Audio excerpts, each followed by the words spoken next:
Chapter 55. He was taken to the police court next day, and would have been immediately committed for trial, but that it was necessary to send down for an old officer of the prison ship from which he had once escaped, to speak to his identity. Nobody doubted it, but Compeyson, who had meant to depose to it, was tumbling on the tides, dead, and it happened that there was not at that time any prison officer in London who could give the required evidence. I had gone direct to Mr. Jaggers at his private house, on my arrival overnight, to retain his assistance, and Mr. Jaggers on the prisoner's behalf would admit nothing.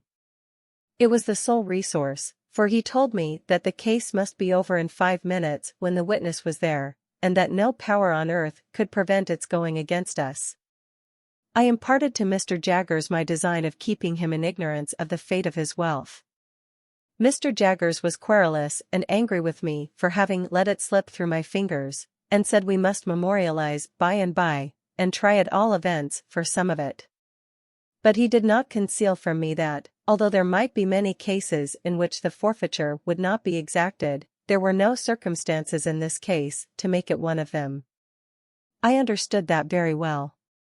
I was not related to the outlaw, or connected with him by any recognizable tie. He had put his hand to no writing or settlement in my favor before his apprehension, and to do so now would be idle. I had no claim, and I finally resolved, and ever afterwards abided by the resolution, that my heart should never be sickened with the hopeless task of attempting to establish one. There appeared to be reason for supposing that the drowned informer had hoped for a reward out of this forfeiture, and had obtained some accurate knowledge of Magwitch's affairs. When his body was found, many miles from the scene of his death, and so horribly disfigured that he was only recognizable by the contents of his pockets, notes were still legible, folded in a case he carried.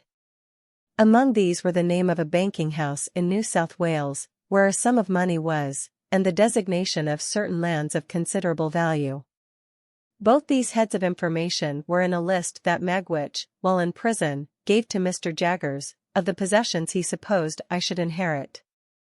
His ignorance, poor fellow, at last served him. He never mistrusted but that my inheritance was quite safe, with Mr. Jaggers's aid.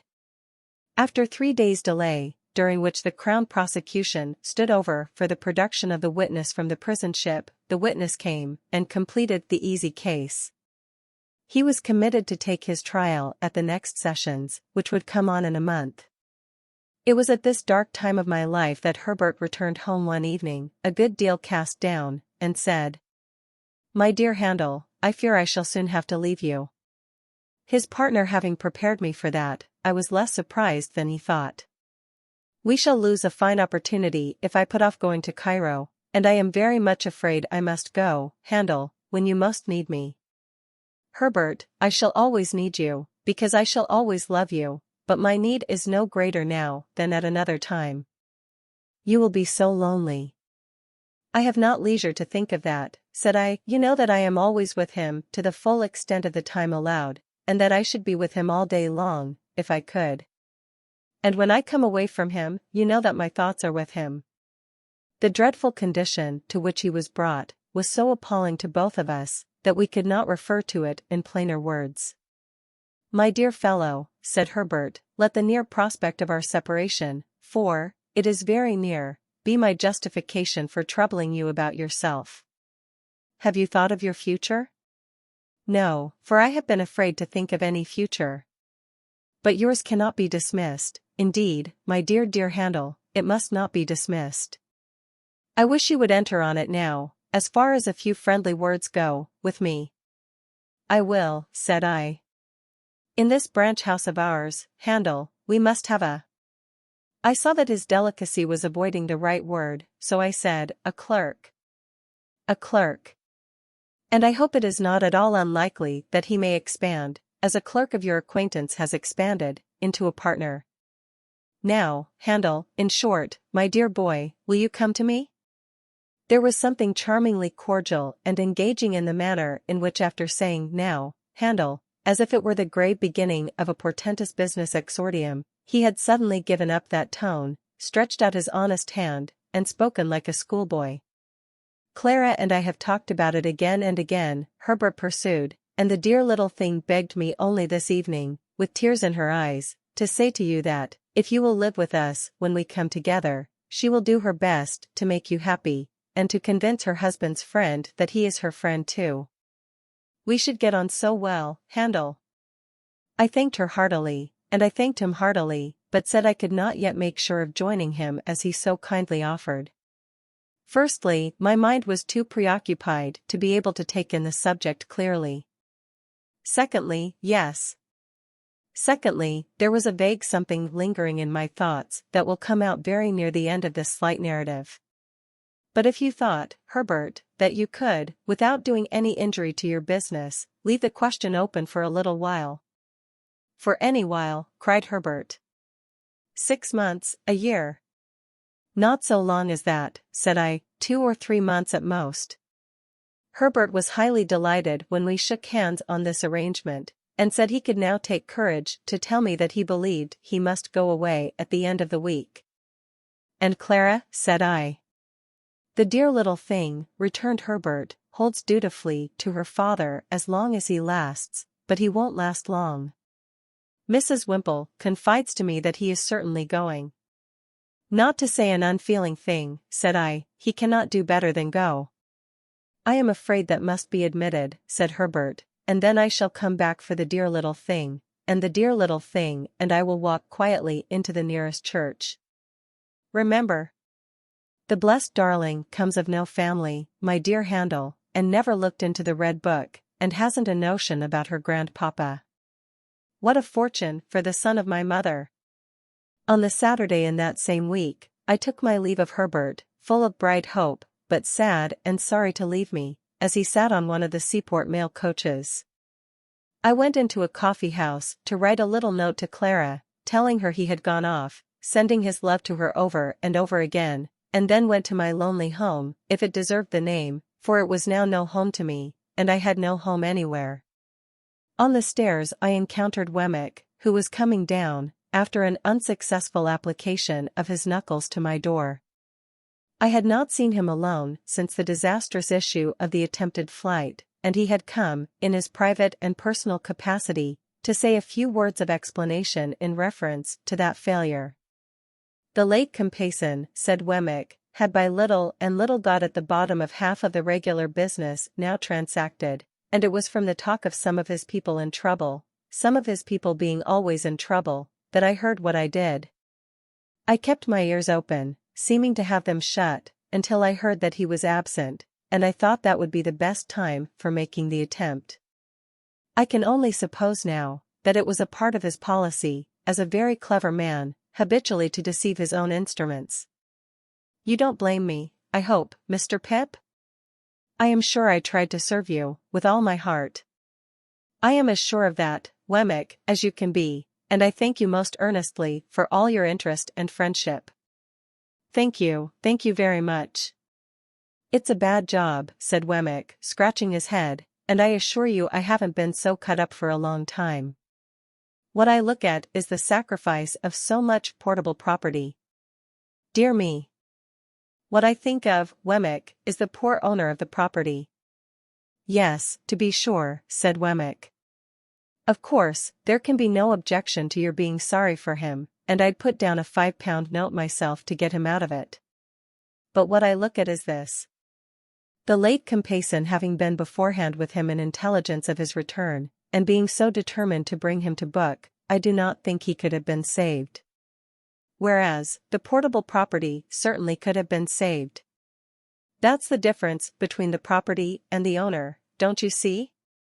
I invited Wemmick to come upstairs, and refresh himself with a glass of grog before walking to Walworth. He accepted the invitation.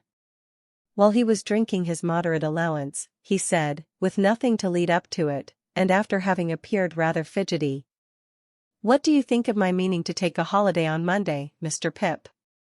"Why, I suppose you have not done such a thing these 12 months. "These 12 years, more likely," said Wemmick. "Yes. I'm going to take a holiday. More than that, I'm going to take a walk. More than that, I'm going to ask you to take a walk with me." I was about to excuse myself, as being but a bad companion just then, when Wemmick anticipated me. "I know your engagements," said he, "and I know you are out of sorts, Mr. Pip. But if you could oblige me, I should take it as a kindness. It ain't a long walk, and it's an early one.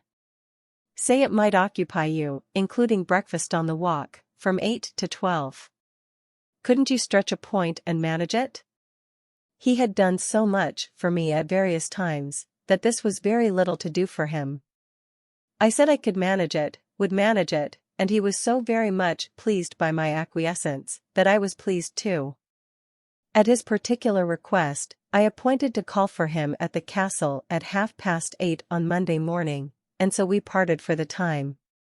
Punctual to my appointment, I rang at the castle gate on the Monday morning, and was received by Wemmick himself, who struck me as looking tighter than usual, and having a sleeker hat on. Within, there were 2 glasses of rum and milk prepared, and 2 biscuits. The aged must have been stirring with the lark, for, glancing into the perspective of his bedroom, I observed that his bed was empty. When we had fortified ourselves with the rum and milk and biscuits, and were going out for the walk with that training preparation on us, I was considerably surprised to see Wemmick take up a fishing rod, and put it over his shoulder. "Why, we are not going fishing," said I. "No," returned Wemmick, "but I like to walk with one." I thought this odd, however, I said nothing, and we set off. We went towards Camberwell Green, and when we were thereabouts, Wemmick said suddenly, "Hello! Here's a church." There was nothing very surprising in that, but again, I was rather surprised, when he said, as if he were animated by a brilliant idea, "Let's go in." We went in, Wemmick leaving his fishing rod in the porch, and looked all round. In the meantime, Wemmick was diving into his coat pockets, and getting something out of paper there. "Hello," said he. "Here's a couple of pair of gloves. Let's put 'em on." As the gloves were white kid gloves, and as the post office was widened to its utmost extent, I now began to have my strong suspicions. They were strengthened into certainty when I beheld the aged enter at a side door, escorting a lady. "Hello," said Wemmick. "Here's Miss Skiffins. Let's have a wedding." That discreet damsel was attired as usual, except that she was now engaged in substituting for her green kid gloves a pair of white. The aged was likewise occupied in preparing a similar sacrifice for the altar of Hymen. The old gentleman, however, experienced so much difficulty in getting his gloves on, that Wemmick found it necessary to put him with his back against a pillar, and then to get behind the pillar himself and pull away at them, while I for my part held the old gentleman round the waist, that he might present an equal and safe resistance. By dint of this ingenious scheme, his gloves were got on to perfection. The clerk and clergyman then appearing, we were ranged in order at those fatal rails.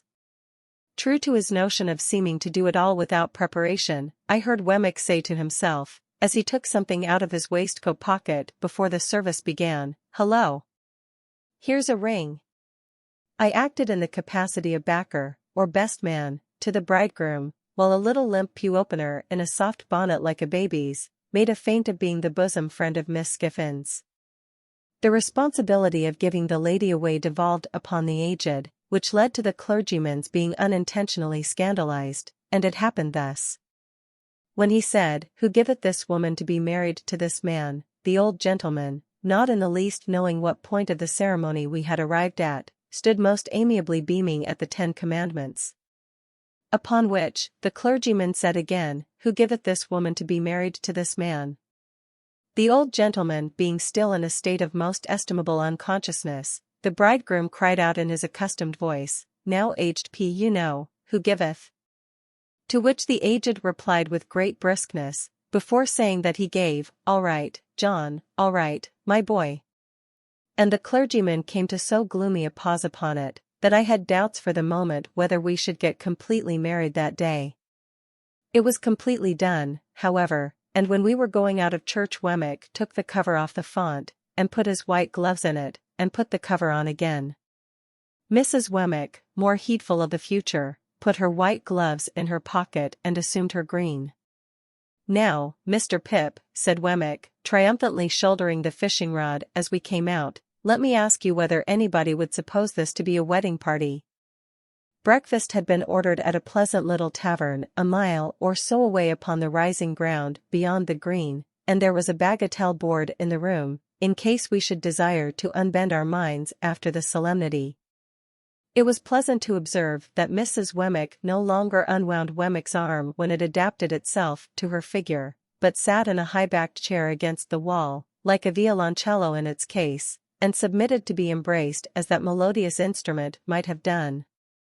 We had an excellent breakfast, and when any one declined anything on table, Wemmick said, "Provided by contract, you know, don't be afraid of it."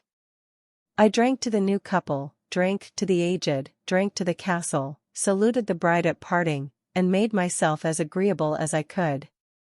Wemmick came down to the door with me, and I again shook hands with him, and wished him joy.